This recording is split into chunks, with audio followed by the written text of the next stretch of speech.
Wilson, can I ask you something? There's a networking event at my company next week, and I really don't want to go. Why not? Networking events are great for meeting people. That's the problem. I hate the whole idea of networking. It feels so fake, like you're just using people. I used to think the same way. I thought building connections meant giving gifts, saying nice things to important people, all that stuff. It made me really uncomfortable. Exactly. My parents always told me, you have to know the right people to get things done. Send gifts during holidays. Be nice to your boss's boss. I could never do it. Well, here's some good news. I changed my mind about networking completely. It took 3 big mindset shifts. Want to hear them? Yes, please. I need this. Okay, shift number 1. Gifts and favors don't really work. Your skills do. But everyone says opportunities go to people with connections. Sometimes they do.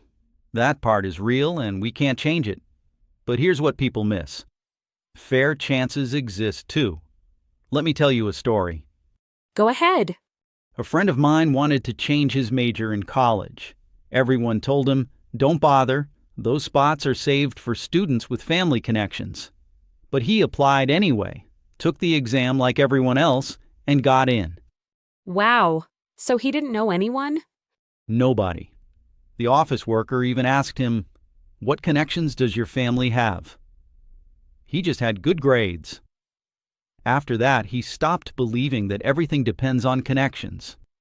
But doesn't that story just mean he got lucky? Maybe a little. But think about it this way. If you believe every chance is taken by connected people, you stop trying. And then you really do lose the chance. A lot of people use connections as an excuse for not even trying. Ouch. That might be me. I didn't apply for the project lead role last month because I assumed the manager's favorite would get it. See? So shift number 1 is trust your own ability and just try. Compete on your skills. Okay, I'm listening. What's the second shift? This one completely changed how I see networking. People who can help you are not your network. People you can help, that's your real network. Wait, say that again. That sounds backwards. It sounds backwards, but it's how the world actually works. Think about it. I used to have hundreds of important people in my phone contacts. Company bosses, government people. I thought they were my connections. Weren't they? Not at all. When I changed jobs, none of those people answered my messages anymore. Because I had nothing to offer them. A name in your phone is not a connection. So what makes it a real connection? Value exchange. When you can help someone and they can help you, then you become each other's network. Before you ask a big person for help, ask yourself, what can I offer them? But what can a normal person like me offer a CEO? More than you think. Your time, your skills, your energy, a fresh point of view. Maybe you're great at social media and can help their company. The point is, you bring something to the table. So instead of asking, please help me, I should think, here's how I can be useful to you. Exactly. That's why simply trying to socialize upward doesn't work. Collecting business cards of important people is useless if you have nothing to give. Okay, that makes sense. Work on yourself first, become useful, and connections follow. What's the third shift? The third one is the most powerful. It's how you actually connect with really successful people. The big shots. I'm all ears. There's only one thing that lets an ordinary person sit at the same table as a big shot. Knowledge. Your understanding. Your insights. Not money, not gifts, not family background. Knowledge? How?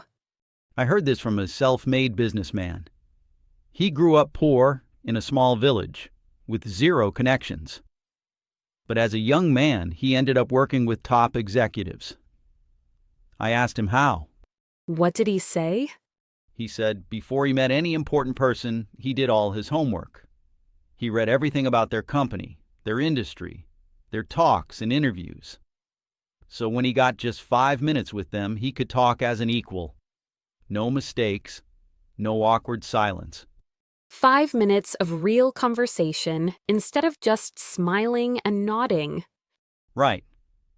And here's the key part. Successful people are actually very good at reading people. If a young nobody shows even a little bit of real insight, they remember that person.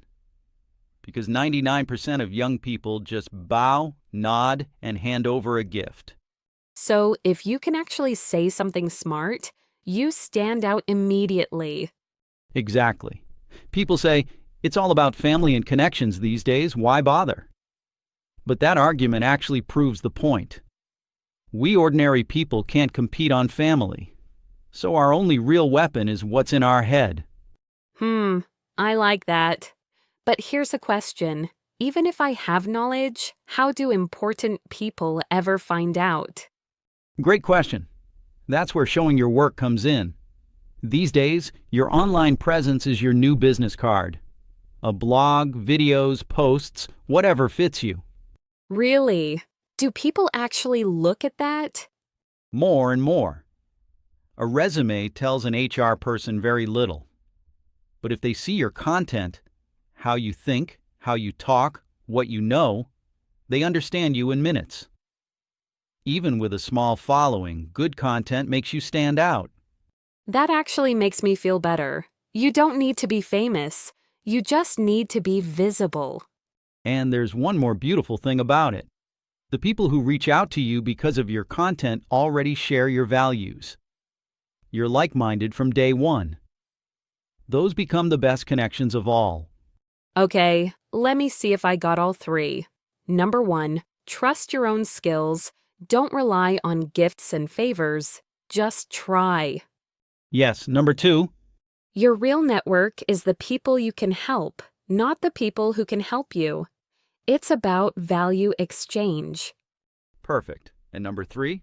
Knowledge is the only thing that puts you on the same level as successful people. Do your homework, show your insights, and let the right people find you. You nailed it. So, about that networking event next week? I'll go, but this time I'm not going to collect business cards. I'm going to prepare, learn about the people there, and think about how I can be useful. Now you sound like someone people will want to remember. Thanks, Wilson. And maybe I should finally start that little blog I've been putting off. That's the best business card you can make. Go for it. Word number 1, networking. Networking means meeting and building relationships with people who can help your career. That word always sounded fake to me, but today it finally makes sense. For example, she is good at networking and she knows people in every company in town. Word number 2, connections. Connections are the people you know who might help you, especially in work or business. Real connections come from value exchange, not from collecting names. For example, he found his first job through his college connections. Word number 3, mindset shift. A mindset shift is a big change in the way you think about something. 3 mindset shifts in one conversation. I feel like I just got a free course. For example, after traveling alone for a year, he had a real mindset shift about money. Word number 4, favor. A favor is something kind you do to help someone, often expecting something back. So asking for favors all the time is exactly what I should stop doing. For example, could you do me a favor and pick up my package after work? Word number 5, backwards. If something sounds backwards, it seems the opposite of what you expected. It sounded backwards at first, but now I think it's the smartest thing I've heard all week. For example, you have it backwards. You should save money first, then spend what is left. Word number 6, socialize upward. To socialize upward means trying to make friends only with people who are richer or more powerful than you. I know people who only socialize upward. They always look so tired. For example, he only tries to socialize upward, and he never has time for his old friends. Word number 7, business card. A business card is a small card with your name and job information that you give to people you meet. My blog will be my new business card. I love that idea. For example, here's my business card. Feel free to email me anytime. Word number 8, big shot. A big shot is a very important, successful, or powerful person. So even a big shot is just a person who appreciates a smart conversation. For example, some big shot from the head office is visiting our branch tomorrow. Word number 9, self-made. A self-made person became successful through their own hard work, not from family money or help. That self-made businessman is my new role model. For example, the founder of that company is a self-made woman who started with nothing. Word number 10, executive. An executive is a top manager in a company, like a CEO or director. I used to be nervous around executives. Next time, I'll just be prepared. For example, all the executives agreed that the new plan was too risky. Word number 11, stand out. To stand out means to be noticed because you are different or better than the others. 99% just nod and smile. I want to be the 1% who stands out. For example, her confident answers made her stand out in the interview. Word number 12, like-minded. Like-minded people share the same ideas, values, and way of thinking as you. Like-minded connections sound so much better than useful connections. For example, I met my business partner online. We were like-minded from the first conversation. And those are our 12 words for today. Pick a couple and try using them this week. That is how they really stick.